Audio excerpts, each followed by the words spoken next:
사랑하는 형제자매 여러분, 주님의 이름으로 문안드립니다. 오늘 여러분과 함께 나눌 말씀의 여정을 시작하기에 앞서 잠시 주님의 은혜를 구하는 시간을 갖고자 합니다. 이 이야기가 여러분의 마음에 깊은 울림을 주고 여러분의 신앙에 새로운 불을 지펴주기를 소망합니다. 만약 오늘 이 말씀이 여러분에게 감동을 준다면 좋아요와 구독으로 저희 채널을 응원해 주시고 이 귀한 말씀을 주변 분들과 함께 나눠주시길 부탁드립니다. 복음의 씨앗을 함께 뿌리는 이 귀한 사역에 동참하는 여러분 모두에게 하나님의 크신 축복과 평안이 함께하기를 기도합니다. 오늘 저는 여러분과 함께 성경의 아주 특별한 한 부분, 바로 요한복음 13장에서 17장에 대한 아주 개인적인 이야기를 나누고 싶습니다.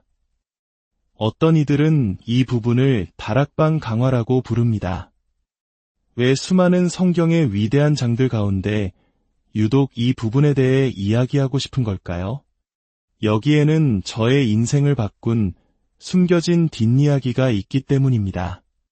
때는 제가 18살, 대학교 2학년이었습니다. 기숙사의 작은 제 방책상에 앉아 성경을 읽던 어느 날 문득 하나의 깨달음이 섬광처럼 제 머리를 스치고 지나갔습니다. 저는 그때까지 모든 성경은 하나님께서 영감을 불어넣으신 동일한 무게의 말씀이라고만 생각해왔습니다. 물론 그 사실은 변함없는 진리입니다. 하지만 그날 저는 성경의 모든 책이 하나님의 계시라는 거대한 그림 속에서 각기 다른 역할을 하고 있다는 것을 깨닫게 되었습니다. 예를 들어 역대하가 로마서만큼 복음의 핵심 메시지를 직접적으로 다루고 있다고 말하기는 어렵습니다. 창세기 또한 하나님의 영감으로 쓰인 귀한 말씀이지만 그 역할은 복음의 중심부를 떠받치는 견고한 기초에 더 가깝다고 할 수 있습니다. 그날 저는 깨달았습니다. 신앙의 성장을 위해 그리고 성경을 더 깊이 이해하기 위해 저는 이 중심부에 해당하는 책들에 먼저 집중해야 한다는 것을 말입니다. 그렇게 저의 시선이 머문 곳이 바로 요한복음이었습니다. 저는 이미 9년 동안 꾸준히 성경을 읽어왔기에 내용이 낯설지는 않았지만 그날부터 완전히 새로운 관점으로 요한복음을 파고들기 시작했습니다. 그 과정에서 종교개혁가 장 칼뱅이 요한복음 주석 서문에서 남긴 한 문장이 제 마음에 깊이 박혔습니다. 그는 이렇게 말했습니다. 다른 세 복음서가 그리스도의 몸을 보여준다면 요한복음은 그분의 영혼을 보여줍니다. 이 얼마나 통찰력 있는 표현입니까?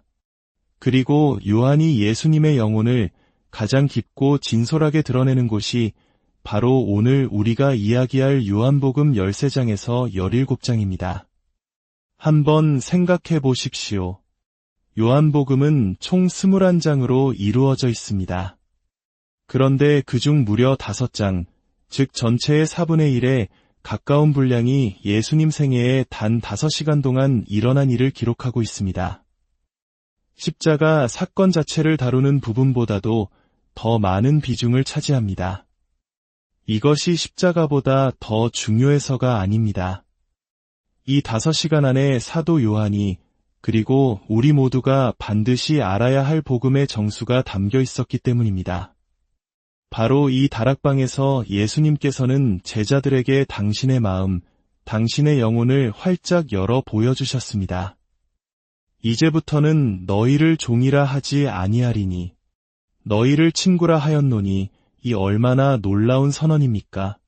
주님께서는 우리를 단순한 종이 아니라 하나님의 가장 깊은 마음을 공유하는 친구로 성령을 통해 아버지와 아들과 교제하는 관계로 초대하신 것입니다.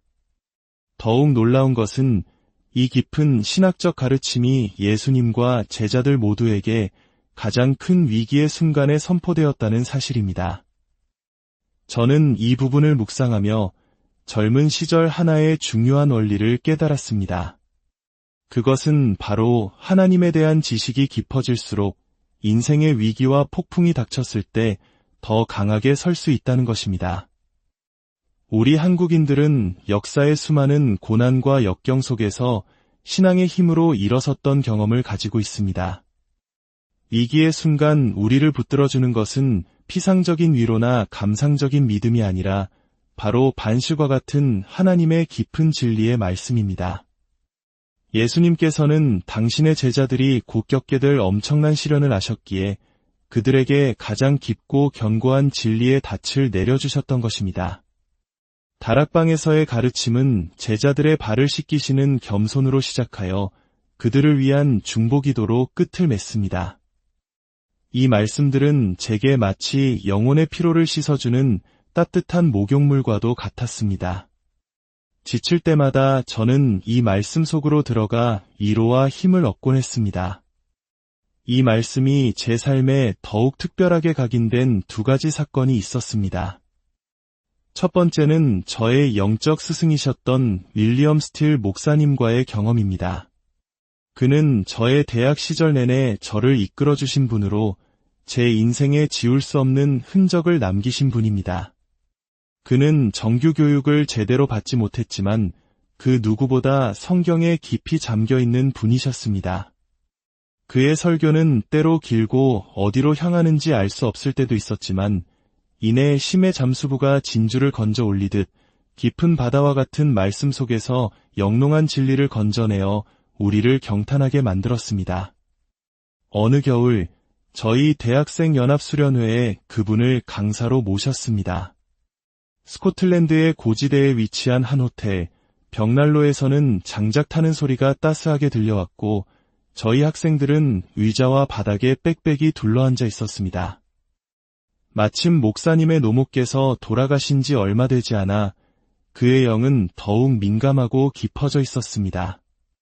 그는 금요일 저녁부터 주일 아침까지 오직 요한복음 13장에서 17장만을 가지고 저희에게 말씀을 전했습니다. 저는 지금도 그 순간의 분위기를 잊을 수 없습니다. 그것은 제 평생 다락방에 가장 가까이 다가갔던 순간으로 기억될 것입니다.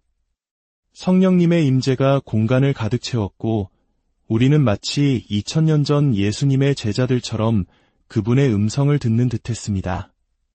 나중에 목사님께 그 주말이 얼마나 감동적이었는지 말씀드렸더니 그는 웃으며 당시 강연을 위해 준비했던 노트를 보여주셨습니다. 그 종이에는 단 3줄의 문장만이 적혀 있었습니다.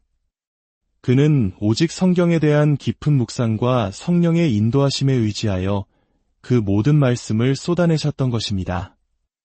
그 경험을 통해 다락방의 말씀은 제 영혼에 살아있는 말씀으로 새겨졌습니다. 두 번째 사건은 좀 더 개인적인 이야기입니다. 당시 저는 한 여학생과 사랑에 빠졌습니다. 지금의 제 아내입니다. 그녀는 제게 너무나 과분한 사람이었고 저는 그저 멀리서 바라볼 뿐이었습니다. 그러던 어느 크리스마스 직전 그녀에게서 소포가 하나 도착했습니다. 소포 안에는 따뜻한 스웨터와 함께 아주 작은 책 한 권이 들어있었습니다. 19세기 스코틀랜드의 목회자였던 찰스 로스가 쓴 내면의 성소라는 제목의 책이었습니다. 그리고 그 책은 바로 요한복음 13장에서 17장까지의 강해설 교집이었습니다. 그 책을 보는 순간 저는 심장이 멎는 듯했습니다. 비싼 스웨터도 물론 고마웠지만 이 작은 책 한 권은 제게 이렇게 말하는 것 같았습니다. 나는 당신을 이해해요. 나는 당신의 영혼이 무엇을 갈망하는지 알아요. 그녀가 제 마음의 가장 깊은 곳을 알아봐 준 것입니다. 저는 확신했습니다. 이 사람이야말로 하나님께서 제게 보내주신 사람이라는 것을요. 그리고 저희는 결혼하여 지금까지 44년이 넘는 세월을 행복하게 함께하고 있습니다. 이 모든 개인적인 경험들이 쌓여 제가 이 다락방의 말씀을 그토록 사랑하고 중요하게 여기게 되었는지에 대한 배경이 되었습니다. 이 말씀 속에서 사도 요한은 자신을 예수께서 사랑하시는 그 제자라고 묘사합니다. 이것은 요한이 다른 제자들보다 더 사랑받았다는 교만한 고백이 아닙니다. 다락방에서 예수님의 마음을 깊이 깨닫게 된 요한은 자신을 향한 그 놀라운 사랑에 압도되어 내가 바로 주님이 그토록 사랑하시는 제자구나라는 개인적인 고백을 터뜨린 것입니다. 그리고 이 고백은 요한뿐 아니라 오늘을 살아가는 우리 모두의 고백이 되어야 합니다. 다락방의 말씀은 마태복음 28장의 대의임령과도 연결됩니다. 마태복음 28장에서 예수님은 역사상 처음으로 하나님의 완전한 이름, 아버지와 아들과 성령의 이름을 선포하셨습니다. 그리고 요한복음 13장에서 17장은 바로 그 이름이 우리에게 어떤 의미인지를 풀어 설명해주는 거대한 해설서와도 같습니다. 하나님이 우리의 아버지가 되신다는 것이 무엇을 의미하는지, 예수님이 우리의 구원자가 되신다는 것이 무엇을 의미하는지, 그리고 우리에게 오실 성령께서 우리 안에서 어떤 일을 하실 것인지를 가장 깊고 따뜻하게 가르쳐 주십니다. 저에게는 이 말씀과 관련된 작은 꿈이 하나 있습니다. 우리 한국 문화에서 온 가족이 모여 긴 시간 함께 식사하는 가장 비슷한 경험은 아마 추석 명절 저녁일 것입니다. 저는 한 노부부의 모습을 상상해 봅니다. 자녀들은 멀리 있어 찾아오지 못하고 두 분만이 쓸쓸하게 명절을 보내고 있습니다. 그때 할머니가 할아버지에게 이렇게 말합니다. 영감, 우리 오늘 저녁은 그냥 밥만 먹지 말고 예수님과 함께 보낼까요? 두 분은 정성껏 명절 음식을 준비합니다. 그리고는 거실의 큰 텔레비전 앞에 마주 앉아 다락방 강화 말씀을 하나씩 듣기 시작합니다. 말씀 한두 편을 듣고 잠시 멈춰 따뜻한 음식을 나누고 또다시 말씀에 귀를 기울입니다. 그렇게 5시간 동안 두 분은 2000년 전 다락방으로 시간여행을 떠나 주님의 음성을 듣습니다. 모든 말씀이 끝나고 두 분은 서로를 바라보며 조용히 미소 짓습니다. 주름진 얼굴에 흐르는 눈물과 함께 이렇게 고백할 것입니다. 여보, 우리가 바로 예수님이 사랑하시는 제자들이구려. 오늘 주님과 함께 이 다락방에 머물렀으니 우리는 주님을 더욱 사랑하게 되었소. 이것은 그저 저의 작은 꿈일지도 모릅니다. 하지만 이야기가 실현될 수 있다면 얼마나 놀라운 일이겠습니까?